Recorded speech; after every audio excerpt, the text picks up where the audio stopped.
Bakit? Kinakabahang tanong ni Rafael. Binigyan na nila tayo ng ultimatum. Hanggang Martes lang. Umiiyak na sabi ni Luis. Hindi tayo makakapaglabas ng ganong kalaking pera. Saan tayo kukuha nun? Papatayin daw nila ang lolo mo kapag hindi tayo nakapagbigay agad. Si Elena. Anong gagawin natin mga anak? Napaiyak na rin siya. Niyakap siya ni Rafael ng mahigpit. Mahirap para sa kanila ang mawala ito. Napakabuti ni Lolo Harry para sapitin ng ganito. Tumunog ang cellphone ni Rafael. Ang walang iyang si Clarice. Nasaan ang lolo ko? Mataas ang tinig ni Rafael nang sagutin si Clarice. Chill! Chill ka lang! Nagtatawa pa sa kabilang linya si Clarice. Gusto niyo bang marinig ang boses ng matanda? Hoy! Tanda! Oh, kausapin mong apo mo. Rafael? Rafael! Inaaway ako ng mangkukulam na to. Nahuli ako sa taguan. Pinagsasampal niya ako. Umiyak ito. Tulungan mo ako. Papa! Tama na nga. Ang arte mong matanda ka. Putulin ko yung titi mo. Gusto mo, ha? Sumbongero. Pakinig nilang sabi ni Clarice. Anong ginawa mo sa lolo ko, Clarice? Gigil na sabi ni Rafael. Huwag mo siyang sasaktan. Ano naman sa'yo kung saktan ko siya, ha? Ikaw, matanda ka. Pakinig nila ang tunog ng pagpalo nito sa matandang walang nagawa kundi umiyak. Clarice, tama na! Hindi na siya nakatiis. Huwag mong saktan si lolo. Wow! Magkayakap pa talaga kayong dalawa, no? Sabi nito. Nagulat sila. Nagkatinginan sila ni Rafael. Paano mo nalaman? Tanong niya. Huwag ka na maraming tanong, Athalia. Naiirita ako lalo sa'yo. Baka pukpukin ko pa ng bote ang matandang to dahil sa ginagawa mo. Wag! Huwag mo siyang saktan! Lalo na siyang umiyak. Lolo! Tumigil ka na nga. Sarap sa tenga ng pagngalngal mo. Sana kasi kasama ka na lang sumabog ng tatay mo para namatay ka na. Anong ibig mong sabihin? Tanong niya. Malamang, pinasabog ko yun. Sayang nga naiwang ka pa. Bakit ka kasi nagkasakit? Buhay ka pa tuloy. Hayop ka! Sigaw niya dito. Napakawalang iya mo. Shh, I know. Matagal ko nang alam yan. Nadamay patuloy si Malena. Grabe, no? Naputol ang kinabukasan niya. Sama kasi ng samay Mamatay ka na! Nag-hysterical talaga siya. Same to you! Nawala na ito sa kabilang linya. Siyang pumatay kina Papa! Sabi niya kay Rafael. Napakahayop talaga ng babaeng yan! Wika ni Elena. Ano pong gagawin natin? Tanong niya. Kailangan nating iligtas ang daddy. Hindi man natin nailigtas sina Robert nun. Kahit ang daddy man lang mailigtas natin. Sagot ni Luis. Wala pa ring progress sa pagkawala ni Lolo Harry. Si Athalia ay bumalik na sa opisina at siya ay naiwan sa bahay kasama ang mga magulang niya.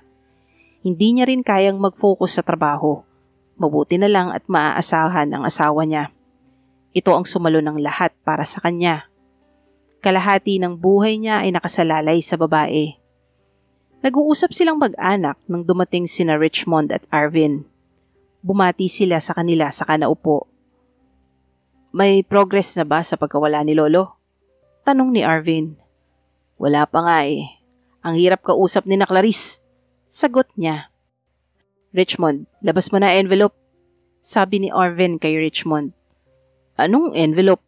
Tanong niya sa mga ito. Ito ang biglang tumigil sa pagsasalita si Richmond. Saka tumayo. Ano to? Kinuha ang isang bagay na nakasaksak sa outlet. Kamera! Patingin nga! Inagaw niya kay Richmond ang hawak nito. Oo nga no. Kaya pala alam niya ang mga ginagawa namin. Masyado nang matalino si Clarice. Sabi ni Luis. Sir, pakihanap nga sa buong bahay kung saan pa may ganito. Ipinakita ito ni Luis sa ibang naroroon. Nag-umpisa na silang maghanap. Pati sila ay nakihanap na rin. Naiwan lang ang magulang niya at isang magte-trace ng lokasyon sakaling may tatawag. Halos lahat ng saksakan nila na hindi masyadong nagagamit ay mayroong nakalagay na kamera. Kaya pala sila nasusubaybayan ni Clarice. Shit! Sobra na talagang babaeng yun. Angal niya. Hindi siya makapaniwala na naisahan sila ng isang babae lamang. Ito ang ipapakita ko sa'yo. Inilabas ito ang mga pictures ni Clarice. Nagparitoke pala ito, kaya hindi nila masyadong nakilala at kaya din siya nagoyo. Kaya pala ganun na lang ang tingin ni Atalia sa kanya. Sabi niya, "Salamat Richmond. Paano mo nalaman?" "Isang kaibigan na nagsabi sa akin ng tungkol dyan, kaya naghanap ako kaagad ng mga larawan. Nabanggit kasi sa akin ni Atalia nung minsang magkwento siya na parang si Clarice daw si Alisa. Pinagtalunan niyo pa nga daw yan, di ba?" Sagot nito. "Kaya nga, sana nakinig na lang ako kay Atalia." "Salamat pare. Malaking ebidensya to para tuluyan na silang madiin sa kaso." Wika niya. "Buti pumunta kayo dito. Si Richmond ang nagsabi sa akin. Dapat kahapon pa kami. Nagka-emergency lang kaya hindi ako pwede. Ngayon ko lang siya nasamahan." Sagot ni Arvin. "Natatakot kasi siyang pumuntang mag-isa dito. Baka magalit ka." "Bakit naman?" Napakunot ang noo niya. "Pinagbawalan ako ni Atalia eh. Ayos na daw ang magkaibigan kami. Ayaw niya daw magselos ka pa. Mahal ka daw niya. Sana all." Nakangiting sagot ni Richmond. "Hindi naman. Napaliwanagan na naman niya ako. Saka malaki naman ang tiwala ko sa kanya. Kaya alam kong hindi niya ako sasaktan." "Alam ko din naman yun. Ginagalang ko lang ang pasya niya." Sagot ni Richmond. "Saka paggalang din sa pagkakaibigan natin yun. Nakalipas na ang pagkagusto ko kay Atalia. Kasi akala ko wala kayong relasyon eh. Tatawagan ko lang saglit ang asawa ko para ma-inform ko siya. Pinahigpitan ko ang security doon kasi mahihirapan siya kung uuwi pa siya dito. Saglit lang." Lumabas siya para magtungo sa may garden at tinawagan ng asawa. "Kumusta na, mahal? May progress na ba?" Tanong nito sa kabilang linya. "Wala pa nga, pero dumating sina Arvin at Richmond dito." Sagot niya. "Oh, may balita ba sila?" "Kaya pala nasusubaybayan tayo ni Clarice. May mga kamera sa bahay. Nakita ni Richmond kanina. Grabe talagang babaeng yun." Napahawak siya sa batok. "Buti na lang at nakita niya. Ano bang balita nila? Alam ba nila kung nasan si Clarice?" "Nagpa-plastic surgery pala talaga yun. Galing daw sa isang kaibigan ni Richmond ang mga pictures na katunayang nagparitoke ang babaeng yun." Sagot niya. "Matibay na ang ebidensya natin ngayon na lalong magdidiin sa kanya. Ikaw, kumusta ka naman dyan?" "Malapit na meeting namin ni Mr. Yamamura. Dito na lang sa office para hindi na ako lalabas. Ang usapan namin ay after lunch. Para may mas energy kaming mag-usap. Nagparedy na ako ng pagkain kina Ellen." "Salamat at nandyan ka para saluhin ako palagi." "Ano yan? Natural, asawa mo ako, mahal. Kaya ako ang unang dadamay sa'yo sa lahat ng bagay." "Salamat, mahal. Babalitaan na lang ulit kita mamaya kung sakaling tumawag ulit ang mga kidnappers." "Sige, mahal. Mag-iingat kayo dyan." "Ikaw din, mahal. I love you." "I love you more."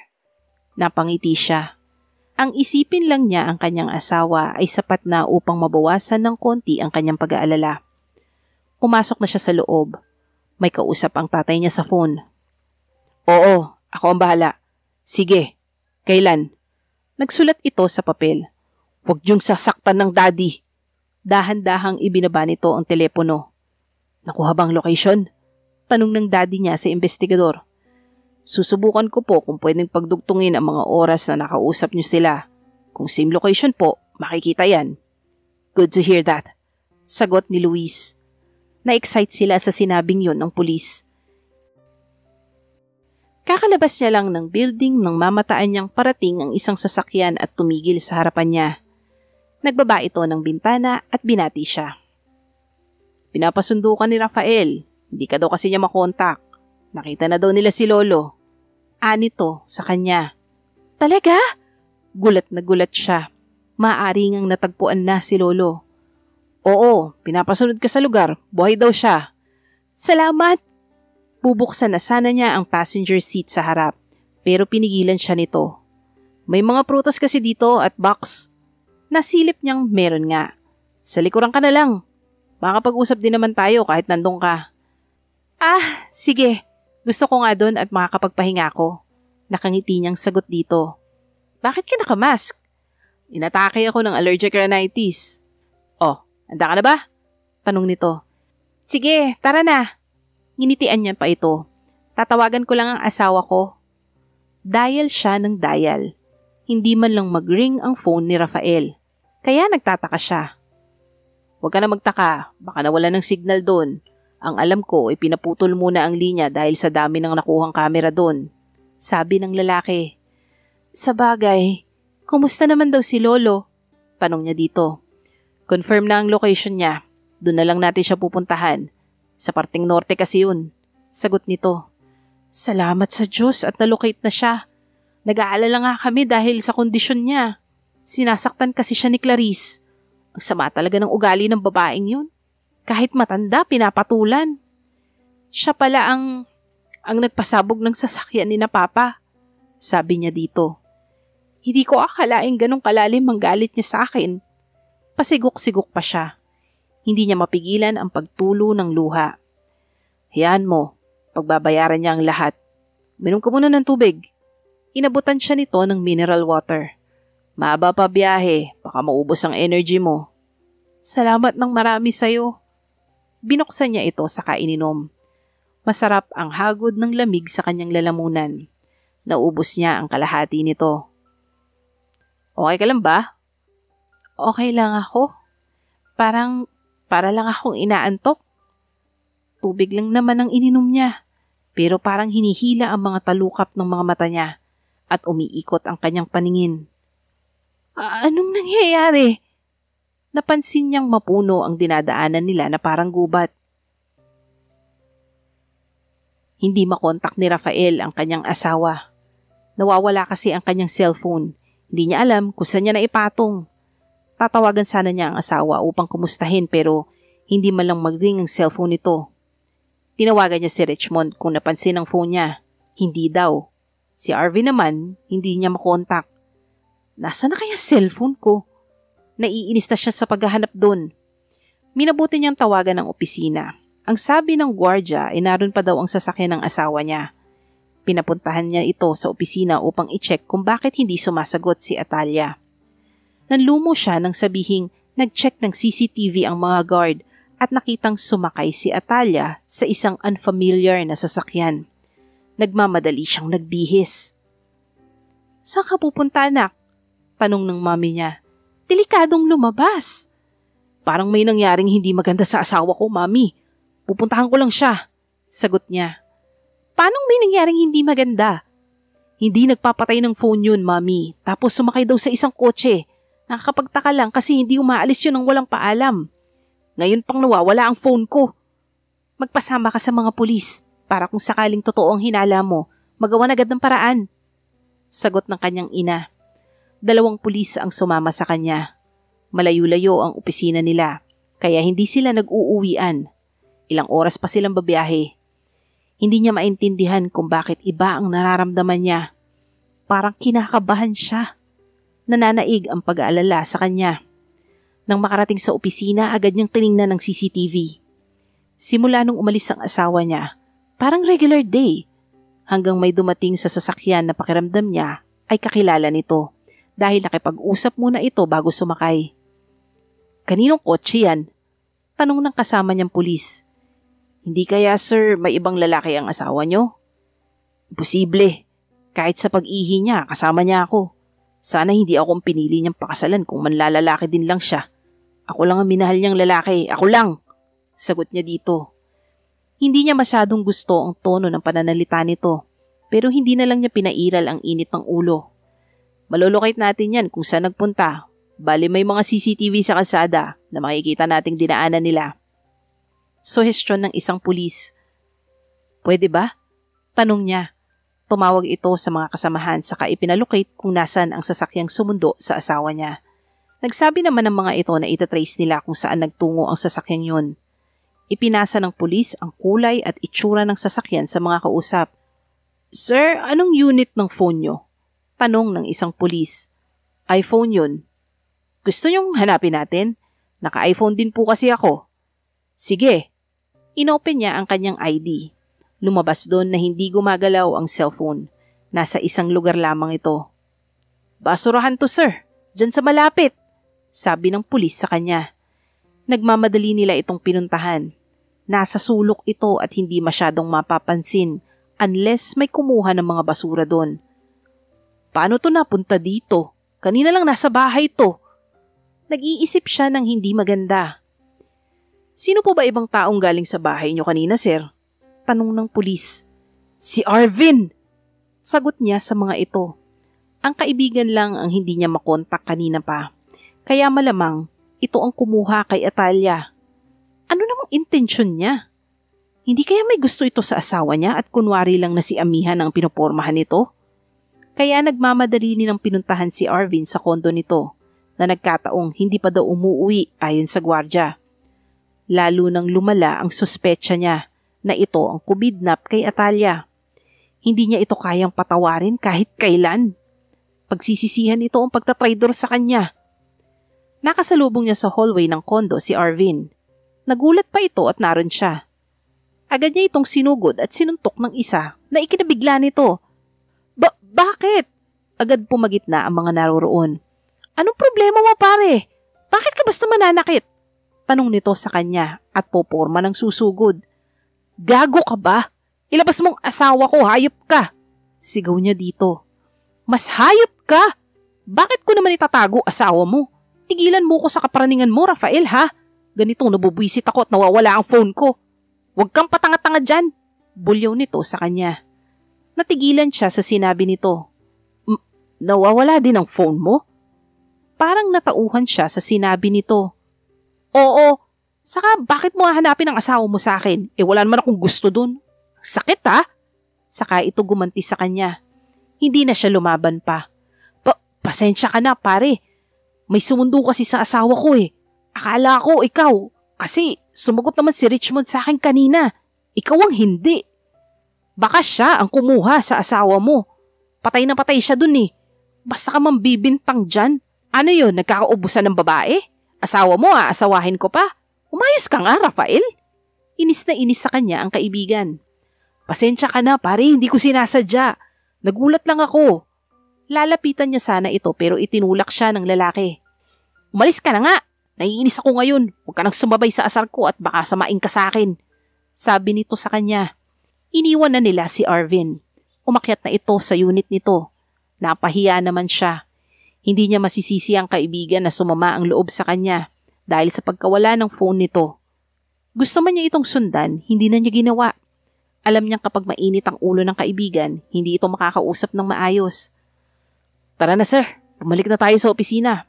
Baka mahahanap ko pa kung nasa ng asawa ko kapag nanood ako ng mga CCTV. Inaya na niya ang mga pulis. Pasensya na kayo sir sa gulo. Okay lang yun, naunawaan namin kayo sir. Mukha namang mainit lang ang ulo ng kaibigan nyo. Sagot nito sa kanya. Nagpaalam na sila sa mga guard ng kondo at humingi na rin ng pasensya sa kaguluhang hatid niya. Bumalik na lang sila sa opisina. Tinawagan niya ang kanyang mommy. Mommy, may kumuha kay Atalia. Sumbong niya dito. Naubos na ata ang kanyang mga luha dahil pigang-piga na kakaisip ang kanyang utak. Sino? Akala ko nga po si Arvin pero parang si Richmond. Paano? Ang bait ng batang yun Hindi pa kami sigurado kung siya nga. Kumusta na dyan? May lead na ba kung nasan si Lolo? Na-allocate sa Manila. Malapit lang dyan. Nasa daan na kami para pumunta doon. Ipasa niyo sa amin ang lokasyon at susunod kami. Sabi niya sa ina. Hindi mawala sa isipan niya si Atalia. Kung nasa na ba ang asawa niya? Malapit na sila sa lokasyong sinabi ng kanyang ina. May kinalaman din kaya si Clarice sa pagkawala ni Atalia?